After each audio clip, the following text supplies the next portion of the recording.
Quanto mais avanço na idade, mais me parece haver muita coisa para fazer.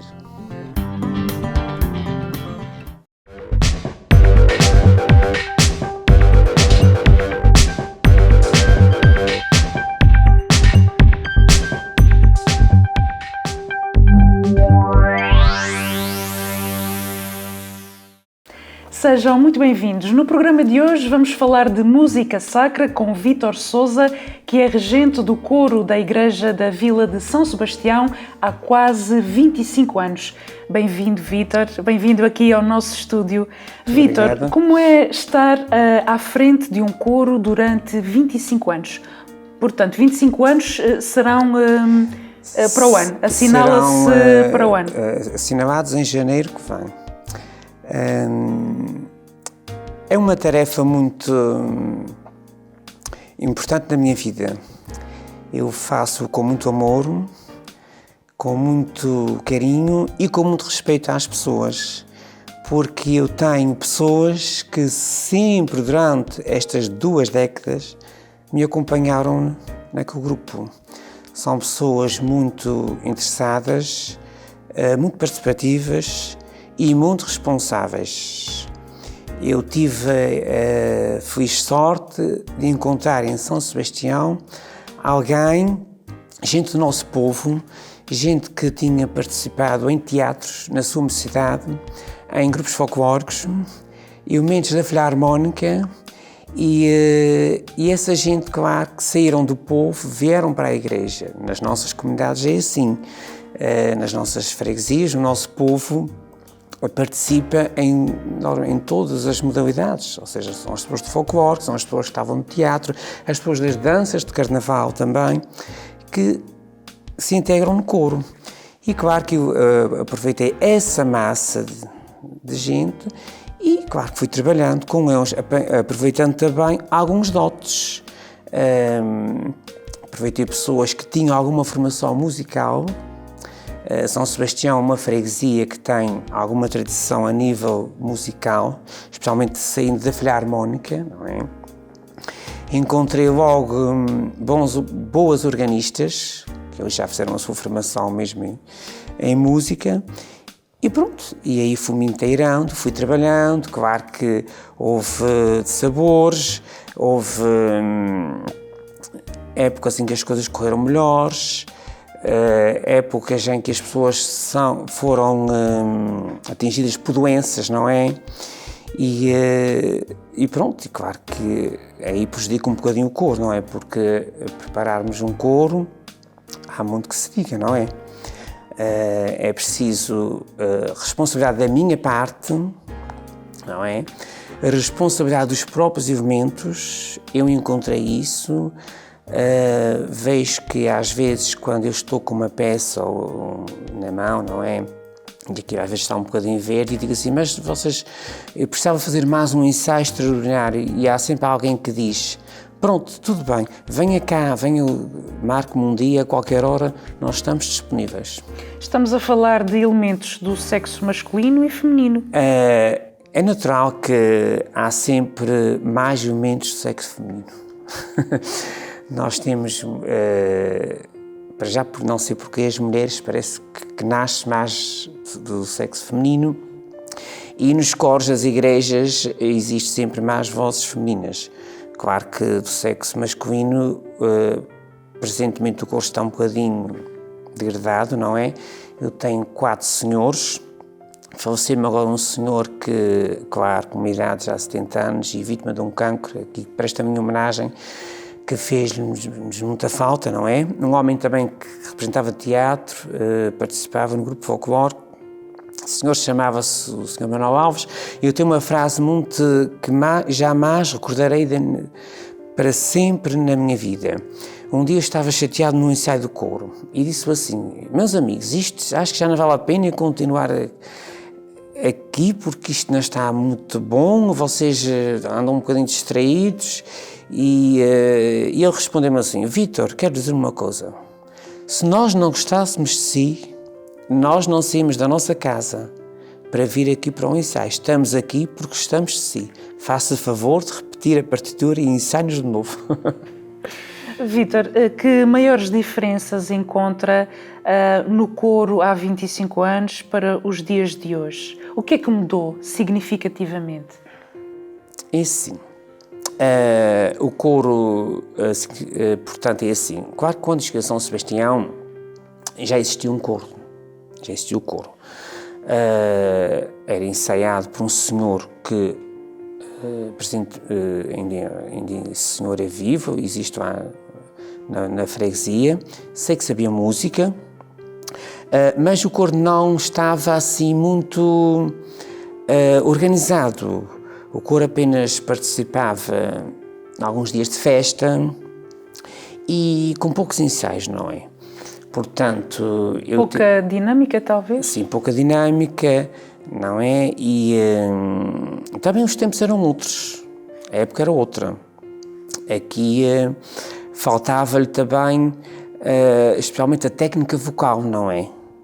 Que eu já levava, eu já tinha, embora depois tive que fazer algum aperfeiçoamento da minha parte também, mas já tinha alguma ideia como seria ensaiar um coro. Então, claro que cheguei, as vozes não estavam muito domesticadas, comecei por domesticar vozes, tentar educar vozes. Era uma época que as pessoas não tinham grandes compromissos, nem grandes divertimentos. Apanhei muita gente, apanhei gente nova e claro que o coro aí inovou. A partir daí, claro que é sempre assim, as pessoas saem da ilha, os jovens vão estudar para fora e ficou sempre a base do coro, ficou o grupo que se mantém e que acentualmente ficou por ali. O que é que acontece? Acontece que o coro vai crescendo em espólio musical.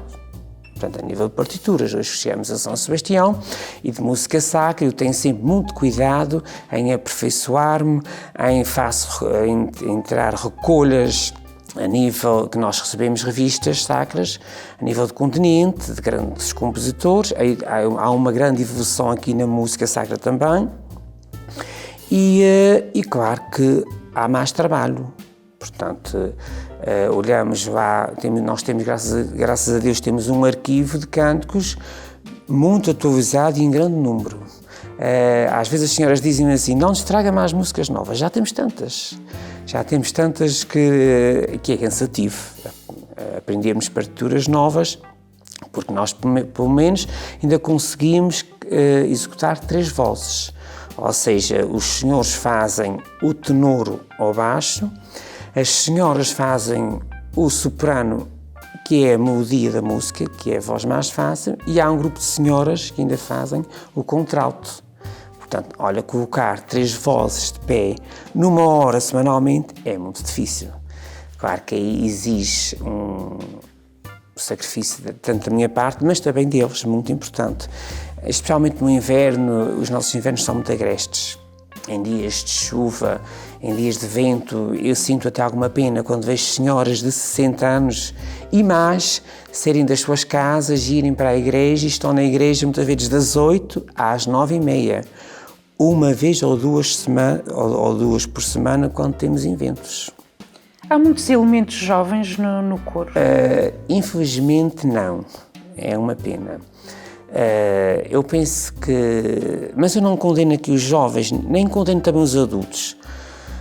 Os nossos jovens hoje em dia têm uma carga de horário muito grande. Eu sou testemunha porque eu trabalho numa escola, na Escola Secundária Veterino Mésimo, e eu quando chego à minha escola e presto serviço na biblioteca da escola, já vejo sempre 4, 5 jovens às 8 da manhã, com as suas mochilas, com os seus livros, para estudo, portanto, para prepararem aulas às 8 da manhã. Saem de casa às 7, os que vêm de mais longe, os que vêm, por exemplo, das freguesias da Viva Nova, vêm da Lava Nova. Têm uma carga de horário terrível. E saem da escola às 4h30. É impressionante que há dias eu vi uma aluna que esteve comigo na biblioteca às 8 da manhã e ela regressou-me às 4h30 para fazer um trabalho no computador. E eu perguntei-lhe, queres que estás para casa? eu vou na carreira das 5, chego a casa às 6, veja lá. E depois ainda tenho o desporto, não é? Tenho o conservatório, não é? Veja que não estou a vê-los participarem num ensaio depois às 8 da noite, não é? Eu penso que é um dos motivos que leva em que os jovens não participem muito nesta atividade. E eu estou pronto a aceitar os jovens, a compreendo-os perfeitamente, mas vejo que é muito difícil para eles. E às vezes chega a ser. Eu trabalho com... a nível de organistas são sempre jovens. Eu tenho um grande organista, não é da nossa ilha, é do Pico. É o Fábio Silveira, é um homem que já está no 5º ano de conservatório, participa é um vocalista de primeira, que tem participado em outros coros profissionais. Como organista, é organista na Sé Catedral de Angra e desloca-se a São Sebastião.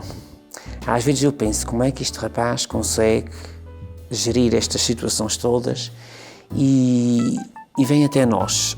Claro que nós já estamos muito habituados em contato com... Portanto, eu tenho muita confiança nele e eu penso que ele também tem algo em mim, não é? Normalmente eu preparo o coro, claro que... E ele chega e toca, não é? E parece que até passa o dia cá em São Sebastião. Há alguém já lá de coro que o leva à sua casa e que lhe dá algum apoio. E assim, para dizer que ele, portanto, é uma valentia, mas é um jovem, não é? Mas é um jovem com talento, virado à música, não é?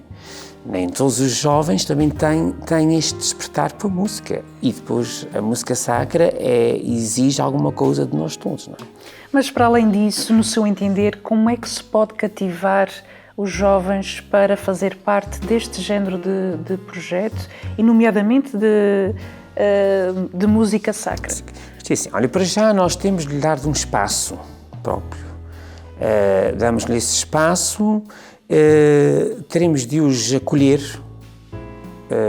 de uma certa maneira própria, porque contatar com jovens não é o mesmo contatar com adultos, não é? Quando lhe damos o apoio, não devemos exigir muito deles, não é?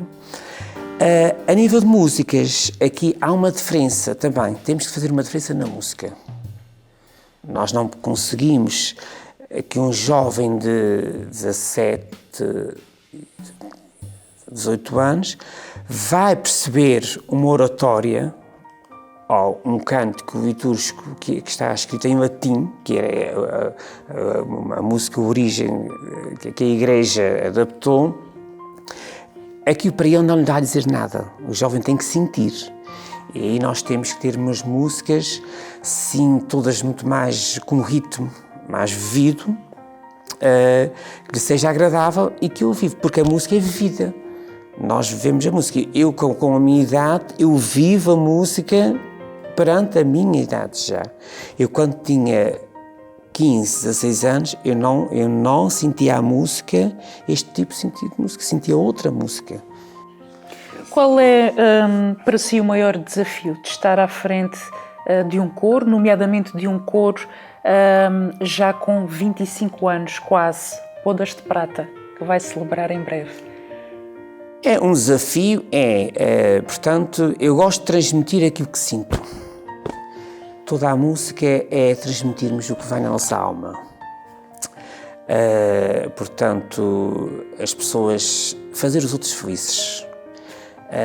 Certamente, quando ou eu não chego ou falta um ensaio, normalmente nunca falta um ensaio, mas vejo quando digo às pessoas assim, olha, estou muito cansado, preciso descansar, eu vejo que as pessoas ficam tristes, ficam desanimadas e dizem-me assim, então como é que vai ser, Vítor?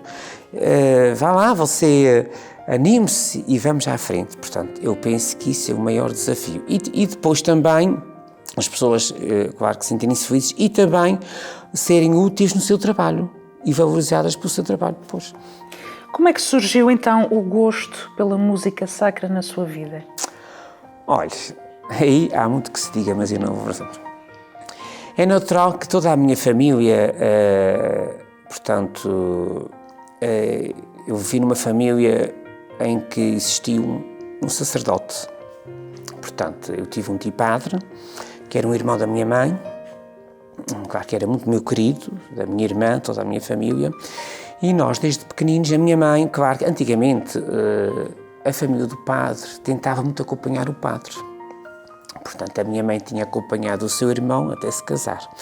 Depois, claro, casou, o meu tio teve que ser, foi transferido em 64, eu nasci em 64 e o meu tio foi transferido para a Ilha da Graciosa. A minha mãe ficou assim abalada com a saída do irmão aqui da ilha, porque vivia com eu, não é? E logo no próximo ano, à frente, começou a fazer férias até à Graciosa. Levava-me a minha irmã no barco, o meu pai também ia, menos tempo, que era funcionário da base, não podia estar sempre lá. Que idade tinha na altura? Olha, sinceramente, com 1 ano, 2. Começou este ciclo todo.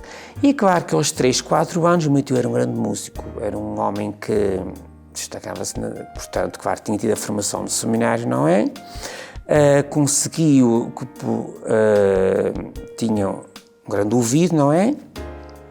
O seu primeiro instrumento era uma ocarina, que é um instrumento de boca.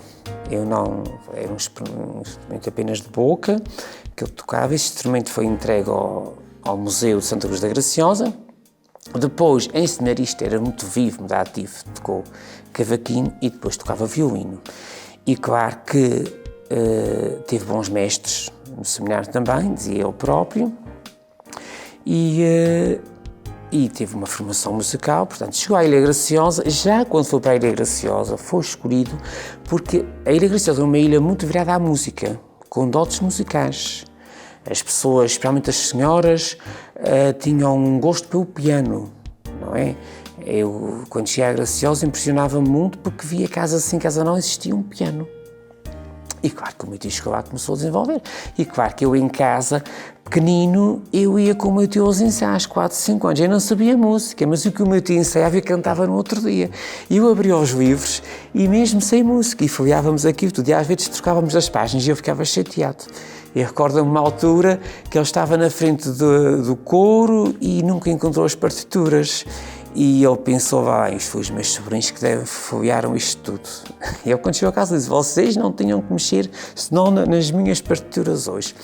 Claro que a partir daí eu comecei com este gosto. Era tão interessante naquela época, nos anos 70, que eu ia com o meu tio, ele tinha uma moto, não é? Eu levava o seu violino para isso. E os ensaios eram feitos nas casas particulares, com um grupo de senhoras e raparigas.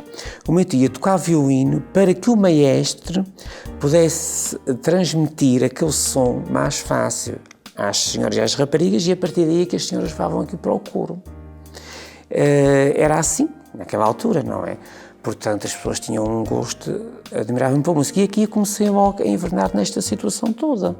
Portanto, foi uma convivência muito próxima. Foi uma convivência muito próxima.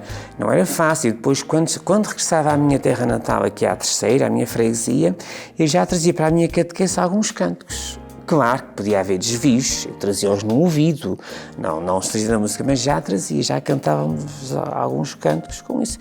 E claro que depois também em casa, com a minha mãe, de vez em quando a minha mãe também cantava. Ainda antes disso, a minha mãe tinha saído em espetáculos, tinha um gosto muito grande pelo fado, não é?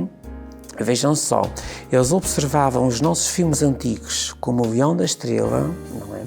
O meu tio já conseguia, através das revistas no continente, trazer as músicas e fazia espetáculos, porque não havia outros meios de animações culturais. Eram serões que faziam aquilo nos terreiros, junto às igrejas, não é? E a minha mãe já atuava também. E claro que sempre cantávamos, era raro. Eu ainda hoje tenho recordações muito engraçadas. Eu, nos meus cânticos de Natal, na época de Natal, recordo sempre aquilo que aos 3, 4 anos a minha mãe já cantava comigo, as nossas canções tradicionais de Natal.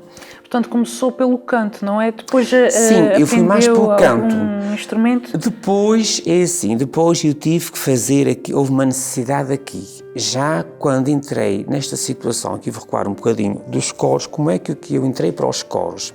Foi muito simples. É que à nossa volta também, um certo dia, um sacerdote que via na minha freguesia, que era músico também, com o meu tio, estava a fazer serviço numa zona que é aqui entre o Porto de Martins e São Sebastião, que se chama o Porto de São Fernando, uma zona de pescadores. O senhor ia lá celebrar a Eucaristia àquelas pessoas e organizou, um homem que já estava no fim da sua idade, uma carreira com 70 anos, organizou um coro pequenino na igreja. O meu tio passa de passagem, não sei se ia em serviço, e ele diz assim: colega, vais comigo, vamos aqui ao Porto de São Fernando, que eu hoje vou lá fazer a festa, não é? E vais levar o teu violino. O meu tio nem tinha violino, pediu um violino emprestado a um senhor aqui na minha freguesia, que era o senhor João Batista, que também é um homem que teve talentos e que tocou muito bem violino, e levou o violino. E eu fui também. E diz-me então assim, ele sabia que eu tinha algum dote para cantar, e diz-me assim: tu podias cantar aqui junto desta gente, com estas pequenas? Tá bem, pronto. E quando terminou, diz-me assim: tu podias vir aqui uma vez ou outra, porque elas têm necessidade de alguém que lhes ensina alguns cânticos diferentes, e podias vir aqui uma vez ou outra e ajudavas. Então, aí eu comecei, mas depois sentia falta de ter que me aprofundar, porque nós olhamos para uma partitura e temos que transmitir tal e qual como está o coro. E então aí tive que entrei logo em escolas particulares, aqui por exemplo na Filarmónica da Praia. Depois tive uma senhora que tenho que realçar, que foi uma mulher importantíssima na minha vida, uma mulher com dotes musicais, Dona Fátima Gonçalves, maestrina do coro Pátis, que é um coro muito conhecido a nível Açores e a nível internacional e a nível mesmo já a nível de alguns países na Europa. Essa senhora, claro que nas aulas que me deu, conseguiu-me transmitir de uma maneira muito simples, mas que eu consegui captar mesmo alguma formação musical, e depois passei para o conservatório, que fiz também, tive 2 anos de formação e técnica vocal. Tive uma professora que era muito exigente, eu saía sempre muito triste das aulas, ucraniana, Yaroslava, mas muito minha amiga. Eu saía sempre muito nervoso das aulas. Até que, ao fim de uns meses, eu disse: professora Yaroslava, eu vou desistir. E ela disse assim: toda a gente que vem aqui é assim. Você não vai desistir. Porque você já está a melhorar, mas temos muito para frente, porque o canto não é só, como alguém nos dizia, não é só abrirmos a nossa boca e expressarmos e cantarmos. Exige uma técnica muito, eu penso que é muito difícil, que é toda esta técnica vocal e a nível das respirações que nós temos. Portanto, se nós cantamos, eu digo muitas vezes às pessoas, usamos a nossa garganta, não somos válidos, porque a voz não é nítida, não sai um som perfeito. Portanto, há uma técnica própria, que é toda essa técnica que é através de respirações, não é? O nosso abdômen todo, esta parte toda tem que ser bem preparada, e isso é difícil. E para mim foi um bocadinho difícil. Vítor, o seu tio padre deu-lhe formação litúrgica para cantar e preparar qualquer cerimónia católica. Eu li isto na sua nota biográfica. Alguma vez pensou em ser padre também? Olha, essa pergunta muitas pessoas, claro que fazem-me, e eu aceito com bastante, sou receptiva, e é assim. É assim, eu em criança, claro que o meu avô paterno dizia assim: este rapaz não vai ser padre por não se querer ausentar da família. Porque, claro, que eu brincava com as crianças, brincávamos às celebrações das missas, não é? Tinha aqueles dotes todos. Também o meu avô tinha, claro, com algumas histórias, transmitia uma mensagem bíblica evangelizadora. Eu lembro-me de uma altura que eu tive que ouvir deste meu avô materno. Ele tinha uma devoção muito grande de Nossa Senhora, e então eu lia as memórias. Eu aos 8 anos sabia as memórias da irmã Lúcia de cor e salteado. Tive uma vamos a ver, uma fé impressionante. Até que um dia o meu tio dizia-me assim: isto agora acabou-se aqui, estas leituras das memórias da irmã Lúcia. O meu avô tinha vamos lá ver, uma dicção tão forte para a irmã Lúcia que, pronto, só via aquelas ideias, não é? Portanto, a partir daí, portanto, as coisas foram andando assim. Depois, quando fiz o 9º ano, tive mesmo o meu tio nunca me falava no assunto. Não sei se eu gostaria de ser padre ou não, nunca ficámos no assunto. Mas depois, com os meses, fiz o 9º ano, tive uma certa, quase a entregar-me. Passou um parque aqui para a minha freguesia, que eu sou muito amigo, um parque novo, jovem. Olha, assim que eu vi o padre novo, jovem, pensei assim: bem, olha, já vi o de padre novo, isto será uma grande... será uma situação que, pronto, se isto é novo, veja, porque não havia muitos padres jovens naquela minha altura. Mas depois, no 10º ano, eu bati, e repeti o 10º ano 2 e não consegui avançar. E depois pensei: bem, eu não vou para o seminário porque eu vou bater. E aqui saí fora. E depois saí fora e não tive mais essa ideia. A ideia passou. Mas ninguém, então, na família o motivou assim, incentivou a seguir esse caminho? Não, nunca tive essa pressão. Apenas o meu avô, claro que ele faleceu, eu tinha os meus 13 anos, claro que ele era a única pessoa que tinha aquele desejo, não é? E que fomentava muito esta situação. Mas não, a minha família nunca me... Nós vivemos todos já juntos do meu tio, convivemos muito. Eu estive com ele nos últimos 4 anos de vida dele, acompanhei muito, aprendi muitas situações, aprendi muitas coisas com ele, porque o meu tio era um padre dentro da igreja, mas fora da igreja era uma figura muito pública e de vários ramos. Portanto, era músico, era professor do 8º Grupo B na escola, presidente do Conselho Diretivo, formou um grupo folclórico, não é? Um homem de cultura. Um homem de cultura, um homem que publicou várias crónicas, não é? Um homem da rádio, que se atrou muito à rádio. Portanto, de maneira que nestas circunstâncias todas não tinha só o desejo de seguir a igreja. Ele próprio dizia: onde eu estou no meio do povo, vou evangelizando. Portanto, era assim. E o Vítor admira bastante a figura do seu tio padre. Eu admiro esta figura do meu tio padre e, sinceramente, copio alguns toques dele. Era uma pessoa muito humilde, muito acessível, e eu às vezes, tenho alguma certeza.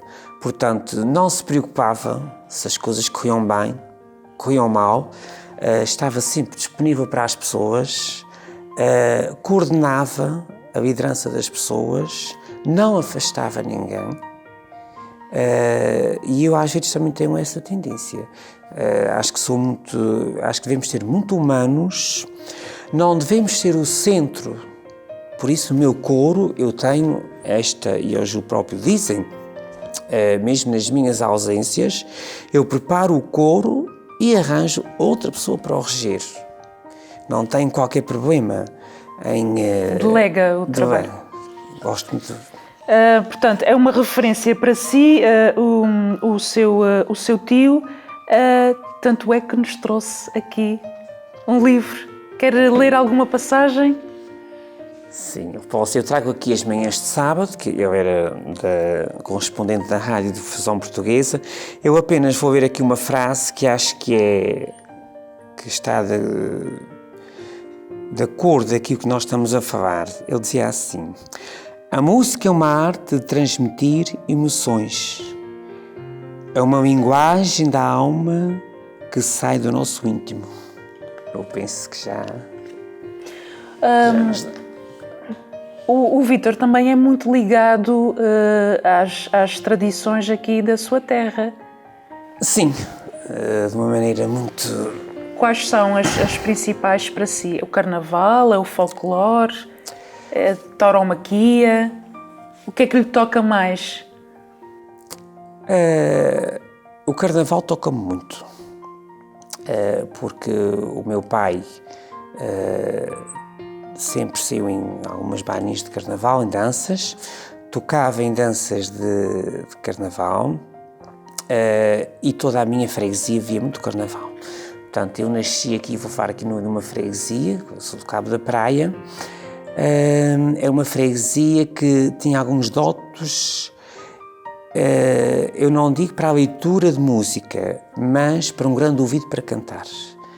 Não devia dizer isto, mas digo que fez muitos bailinhos, representou muitas danças, marcou muito em danças de espada, especialmente na década de 50 a 60, nós tivemos aqui um grande puxador de danças e danças que eram muito bem representadas. Claro que a vida, naquela época, representava-se muito a vida dos santos e dos reis. Camões, Dom Pedro, Dom Miguel. Eu, propriamente, saí numa dança de Santa Genoveva na década de, em 73, tinha 8 anos, a dança, claro, que foi ensaiada, eu era o filho da Santa Genoveva, ainda me recordo, claro que já faleceram algumas pessoas, não é? Outras ainda estão vivas, e estávamos em plena guerra colonial, não é? Foi com muita dificuldade que se fez a dança. Eu recordo perfeitamente que para saírem do nosso regimento e arranjarmos os músicos, foi com um sacerdote que era aqui da Casa da Ribeira. Este senhor também era um homem que marcava muito, e porque tinha sido capelão militar, e então o meu pai e um primo meu lá foi pedir para que fosse feito um pedido no regimento para os rapazes virem na dança. Mas eu recordo perfeitamente isto. Claro que sim, na dança. E claro que a dança já, nessa altura, as danças já davam volta à ilha. E quando entravam nos salões, especialmente nos salões já às tantas da manhã, lá o meu pai me levava ao colo. E então o meu pai dizia que as pessoas diziam assim: o que é que este senhor vai fazer com este rapaz a dormir? Mas, na altura de eu reclamar, dizer o meu poema, lá estava eu. E sempre acordei e, naquela altura, fazia a minha parte sempre bem feita. Hoje em dia já é mais difícil formar uma dança de espada. Vê isso com alguma preocupação? Eu vejo. Para já, porque também é assim, eu vejo que, portanto, nós temos danças de espadas muito bonitas. Ainda há 2 anos, aqui, o ano passado sai aqui uma dança das vagens que é muito bonita. Claro que eu admiro muito o seu puxador, que é o César, que tem uma dicção muito bonita. Ele consegue transmitir com uma alma, uma facilidade, o que lhe vai na alma, e consegue captar toda a plateia, não é? Mas vejo também que a plateia não está muito virada, nós não estamos muito receptivos às danças de carnaval, não sei porquê. Claro que é preciso que seja um assunto que não seja muito maçador, não é? E aí há que haver também um grande nível, um nível na representação das danças, um nível na representação da parte musical, e um nível no vestuário da dança também. Acaba por ser mais trabalhoso do muito que trabalhoso, se compararmos difícil, com um bailinho. Mas tem sempre um grande valor, a começar pela marcha.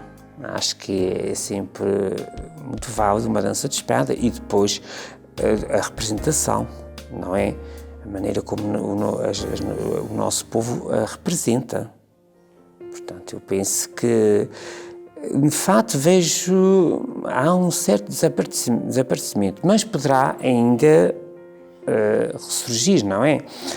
Mas há esta tendência. Esperamos porque o nosso carnaval tradicional inclui muitas danças de espada, E aqui eu repito, numa freguesia que nem tínhamos a luz elétrica, que ensaiávamos numa simples garagem, num casarão, não é? E conseguimos formar danças de espada e muito bem recitadas e trabalhadas. Muito bem, Vítor, é com o Carnaval que marcamos o ponto final da nossa conversa. Mais uma vez, muito obrigada por ter vindo aqui aos estúdios da Vitec. Olha, obrigada eu. O Terceira Dimensão marca encontro consigo amanhã no canal do costume. Fique na nossa companhia, fique bem.